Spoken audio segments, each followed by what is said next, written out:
안녕하세요. 사연라디오입니다. 오늘 사연은 동탄에 사는 30대 초반 여성분께서 보내주셨습니다. 부부는 인생의 동반자이자 최고의 내 편이죠. 그만큼 둘의 관계에서 신뢰가 깨지는 순간은 정말 치명적입니다. 무슨 일이 있었는지 지금 바로 알아보겠습니다. 안녕하세요. 결혼 1년차 신혼생활을 즐기고 있는 부부입니다. 제 나이는 31살, 남편의 나이는 33살입니다. 저희는 현재 맞벌이를 하고 있고 저는 6시에 퇴근하지만 남편은 저와 달리 일주일에 4번은 야근을 합니다. 월요일부터 목요일까지 야근을 하며 가끔은 토요일이나 일요일에도 특근을 나가는 상황도 있습니다. 야근을 하는 경우에는 11시가 다 되어서야 집에 들어오곤 합니다. 그렇다 보니 저녁은 대부분 혼자 먹는 경우가 많았고 이런 생활이 길어지다 보니 외롭고 힘들었지만 휴식 시간도 없이 열심히 일하는 남편이 너무 고마웠습니다. 지금부터 서로 열심히 벌어야 더 좋은 환경에서 살 수 있으니까 힘들어도 우리 조금만 더 힘내자. 잦은 야근과 특근으로 몸이 녹초가 된 남편이지만 늦게까지 기다리고 있는 저를 보며 항상 미안해하며 자기 전까지 많은 이야기를 하려고 노력해주는 남편의 모습에 고마웠습니다. 하지만 그것도 얼마 가지 않았습니다. 최근 들어 남편이 늦게 들어오기 시작했습니다. 아무리 늦어도 12시 전에는 꼭 들어오던 남편은 새벽 2시가 돼서 도착하거나 금요일에는 야근이 없었는데 갑자기 야근이 생겨나기 시작하질 않나 주말 특근은 매주 나가기 시작했습니다. 점점 남편을 기다리는 저는 지쳐가기 시작하였고 일 마치고 대화를 나누던 우리는 아무 대화 없이 잠들기 바쁜 사이가 되었습니다. 결국 저는 폭발했고 남편에게 화를 냈습니다. 회사의 운영 방침에 도저히 이해되지 않고 이거는 노동법 위반이야. 하루에 출퇴근 시간을 제외하면 잠도 못 자게 하는 회사가 어디 있어? 주말에도 출근하면 도대체 언제 쉬라는 거야? 남편은 그런 저를 달래주며 최근 들어 인원 감축으로 인해 더 많은 일들을 담당하고 있어.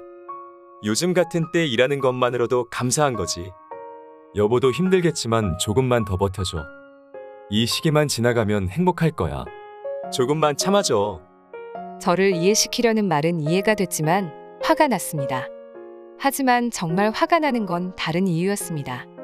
가끔 특근이 없는 날이나 야근이 없는 날이면 그동안 같이 못 보낸 신혼을 같이 보내려는 느낌이 아니라 남편의 정신은 밖에 나가 있었고 어떻게든 밖으로 나가려는 행동이 보였습니다.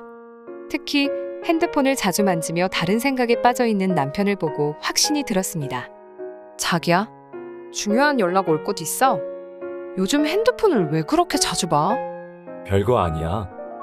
회사 일이 많이 바쁘다 보니까 항상 대기해야 해서 그래. 나 없이는 안 돌아가는 일들이 많았어. 그렇게 늦은 밤잠을 자려고 누웠던 남편이 갑자기 벌떡 일어나더니 잠깐 회사에 좀 다녀올게. 응? 12시에 갑자기 회사는 무슨 일이야? 지금 사고 터져서 바로 나가봐야만 할 것 같아. 남편은 갑자기 나가봐야 한다며 급하게 나갈 준비를 하고 있었습니다. 그냥 회사 관둬. 이게 노예지. 회사야? 인원 감축 때문이야. 진짜 당장 안 나가면 잘릴지도 몰라. 일 때문인데 조금만 참아줘. 무슨 말만 하면 인원 감축입니다. 서로 행복하게 살자고 결혼했고 더 나은 환경을 위한 거는 이해하는데 저런 회사에서 과연 행복이란 게 있을까요? 아니 저런 회사가 존재하긴 하는 건가요? 걱정이 되면서도 화를 도저히 참기 힘들었습니다. 2시간째 연락도 안 되는 남편. 핸드폰은 꺼져 있고 밖은 비가 오는 상황이었습니다. 너무 걱정되는 마음에 우산을 들고 현관문을 나서는 순간 앞집 도어록 열리는 소리가 들리면서 누군가 걸어 나왔습니다. 그 순간 저는 진짜 망치로 머리를 한 대 맞은 것 같았습니다. 남편이 앞집에서 누군가에게 웃으면서 인사를 하며 나왔고 남편이 뒤돌아 저와 서로 눈이 마주치던 순간 저는 얼음처럼 온몸이 굳어버렸고 남편은 굳은 표정으로 앞집 현관문을 닫으면서 제 팔을 잡고 집으로 끌고 갔습니다. 자기가 지금부터 다 설명하겠다며 일단 집에 들어가서 이야기하자고 하더군요.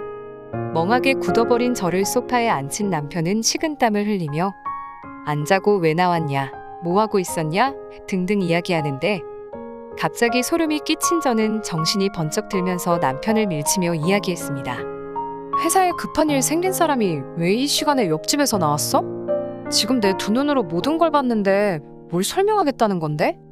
어떤 여자길래 결혼한 지 1년도 안 된 날 버리고 이런 행동을 하는 거야? 그리고 앞집에서는 웃으면서 나오면서 나는 급하게 막는 이유가 뭐야? 이제 모든 퍼즐이 맞춰져 가기 시작한다. 이 모든 게 옆집에 살고 있는 여자 때문이었어? 그렇게 그 집 여자가 좋으면 나한테 상처 주면서 왜 같이 살고 있는 건데? 지금 당장 따라 나와. 네가 웃고 나온 그 집 여자 상판대기 봐야겠으니까. 나는 너에게 집을 잘 지키고 있는 개 같은 존재였어? 여보, 잠깐만. 좀 진정하고 내 말 들어봐. 그런 거 절대 아니니깐 일단 여보가 진정하고 내 이야기를 들어야 해. 무슨 말도 안 되는 상상이야. 나는 자기밖에 없는 거 알잖아. 저는 남편의 말을 들을수록 화가 났고 그동안 남편을 걱정하며 늦은 시간 혼자 집에서 외로움을 견뎌왔던 제 자신에게 화가 나며 배신감에 도저히 용서할 수 없었습니다. 남편을 뿌리치고 바로 앞집으로 달려가 앞집 문을 두드렸습니다. 모든 화를 다 쏟아부으며 당장 문 열라고 소리쳤고 난리를 치고 있는 저를 남편은 계속 진정하라고 말리는 순간 앞집 문이 열렸습니다.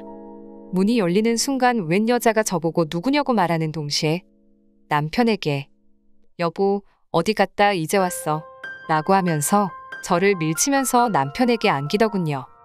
저는 망치를 2번 얻어맞은 느낌이었습니다. 눈앞에 보이는 광경에 아무것도 할 수가 없었고 이해가 가지 않았죠.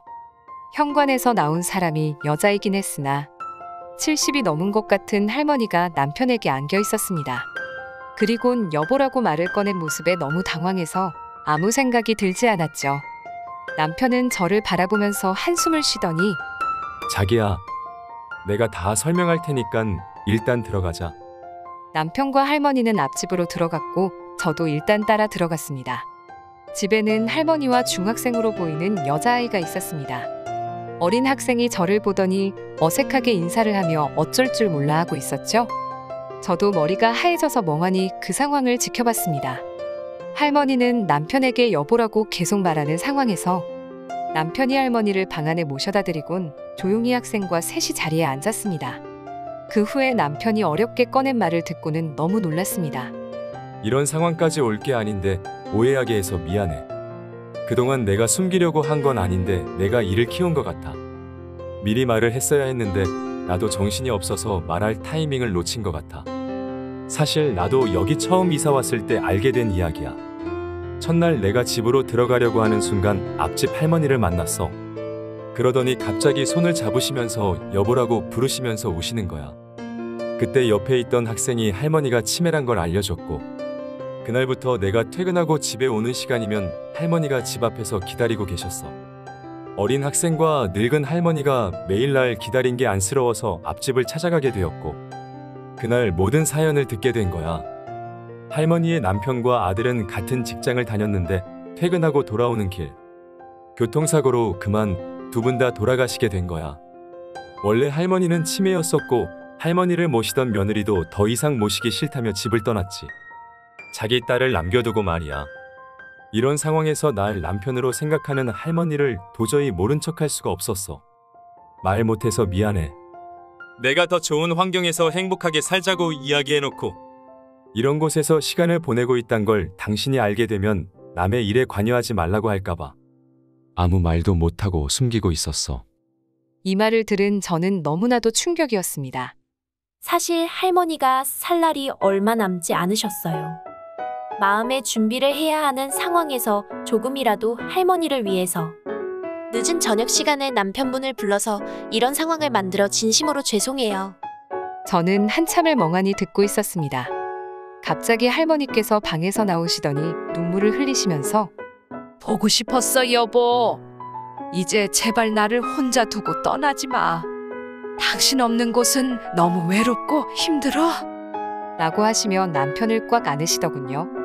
남편은 할머니를 진정시킨 뒤 다시 방으로 들어가 할머니를 눕혀드렸습니다.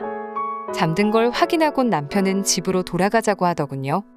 어린 학생은 죄송하고 감사하다며 저희에게 몇 번이나 고개 숙여 인사를 하였고 남편은 괜찮으니까 무슨 일 있으면 연락하라고 말하고 집으로 왔습니다. 집으로 돌아와서 서로 말없이 정적만 흘렀습니다. 한참 정적이 흐른 후 남편이 대화를 이어나갔습니다. 서로 오랜 대화를 통해 내린 결정은 할머니께서 돌아가실 때까지만 이었습니다. 그렇게 남편은 몇 달을 앞집과 저희 집을 왔다 갔다 하면서 시간을 보냈고, 저 또한 어린 학생이 너무 걱정되어 집으로 불러 같이 식사를 하곤 했습니다. 그렇게 할머니가 누워 계시는 시간이 많아지기 시작하시고 결국 세상을 떠나게 되셨습니다. 세상을 떠나는 순간까지 남편의 손을 꼭 잡고 있었습니다. 긴 시간을 함께 해온 남편은 아무 말 없이 눈물을 흘렸고 할머니 장례를 치르게 되었습니다.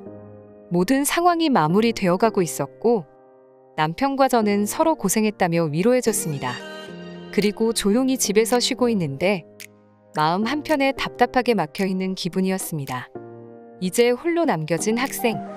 차가운 방에 혼자 남겨져 혼자 밥 먹는 기분을 너무나도 잘 알고 있기에 음식을 이것저것 준비해 앞집 벨을 눌렀습니다. 학생은 밝은 모습으로 우리를 반겨주었지만 식탁에는 홀로 외롭게 컵라면을 먹고 있었습니다. 그 모습이 너무 가슴이 아파서 준비해온 음식들을 같이 먹으며 나도 혼자 저녁 먹는 게 가장 싫어. 우리 저녁만큼은 꼭 같이 먹자. 그렇게 저녁을 다 같이 맛있게 먹었습니다. 학생의 어머니는 이미 다른 남자와 바람이 나서 학생에게는 전혀 관심이 없는 상태였습니다. 저희 부부 또한 신혼 1년 차의 어린 학생을 책임지기는 힘든 상황이고 일단 나라에서 지원이 가능한 부분들을 알아보고 있습니다. 이번 사연은 여기까지입니다. 인생의 경험이 많으신 선배님들에게 조언을 구합니다. 댓글로 많은 조언 부탁드립니다. 신혼부부가 감당하기에는 너무나도 큰일인 것 같습니다. 오늘의 사연은 여기까지입니다. 사연에 관한 다양한 댓글 남겨주세요. 그리고 신청하실 사연이 있으시다면 아래의 메일 주소로 보내주시면 사연 제작을 도와드립니다.